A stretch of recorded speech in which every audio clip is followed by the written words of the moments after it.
আজ আমি যাব কলাপাড়ার সবচেয়ে সুন্দরতম জায়গায়, যা কলাপাড়ার 70% মানুষই জানে না। আমরা সস্তায় পেলে কলাপাড়া হেলিপ্যাডের পচা খাবার খেতেও রাজি, কিন্তু নিরিবিলি সুন্দর সুস্থ পরিবেশে সুস্বাস্থ্যকর খাদ্য খেতে এবং মনোমুগ্ধকর প্রকৃতি দেখতে একটু কষ্ট করতে পারি না। আজকে আমি যেখানে যাচ্ছি এই জায়গাটা প্রকৃতিপ্রেমী, একঘেয়ে থাকা মানুষ এবং ভ্রমণ পিপাসু যুগলদের জন্য স্বল্প বাজেটে একটি ফ্যাসিনেটিং জায়গা। কলাপাড়ার বাজার থেকে মাত্র 20 টাকার দূরত্ব। আপনি কুমারপট্টি এসে অটোতে উঠে বললেই হবে মুন্সির ফিল্ডের ওখানে যেতে। এরপর আপনি যতদূর দেখবেন শুধুই প্রকৃতি। আমি গেলাম এবং আমার আর বাড়ি ফিরতে মন চাচ্ছিল না। আমি বরাবরই পানি এবং প্রকৃতি প্রেমী একজন মানুষ। আমাকে সব থেকে বেশি যদি কোনো কিছু অ্যাট্রাক্ট করতে পারে সেটি হলো প্রকৃতি এবং অসীম ভাইব। প্রকৃতির মাঝে একটি দিঘির উপরে এত সুন্দর একটি রেস্টুরেন্ট, আপনি দেখলে অবাক হয়ে যাবেন। কাঠবাড়ি অলিভ রেস্টুরেন্টে যাওয়ার পরে দেখি এখানে বাঁশি বাজাচ্ছিল। উনি একজন গুণী মানুষ এবং উনি চমৎকার ধরনের বাঁশি বাজান। তার সাথে দেখা হয়ে ভালোই লাগলো। এরপর আমি রেস্টুরেন্টের ভিতরে গেলাম। রেস্টুরেন্টের ভিতরটা এবং চারপাশটার ভিউ এত চমৎকার ছিল যা অন্যতম। এটা দোতলা বিশিষ্ট রেস্টুরেন্ট ছিল, কাঠের তৈরি। এটি হলো রিসেপশন এবং এর চারপাশের প্রকৃতি এবং সামঞ্জস্যতা খুব চমৎকারই ছিল। খোলামেলা পরিবেশে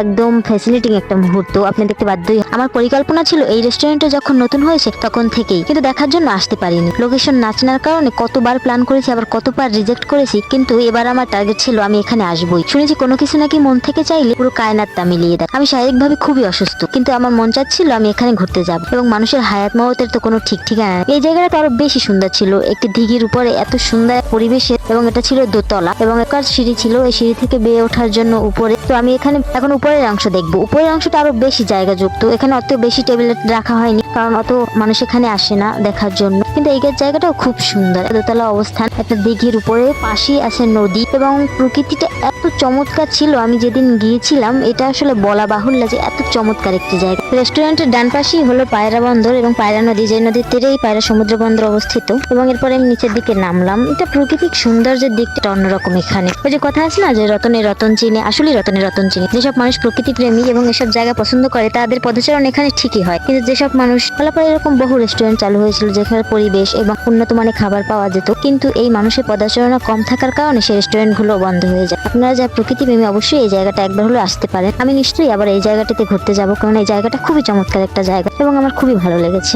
আপনিও চাইলে এখানে আসতে পারেন। একঘেয়ে দূর হবে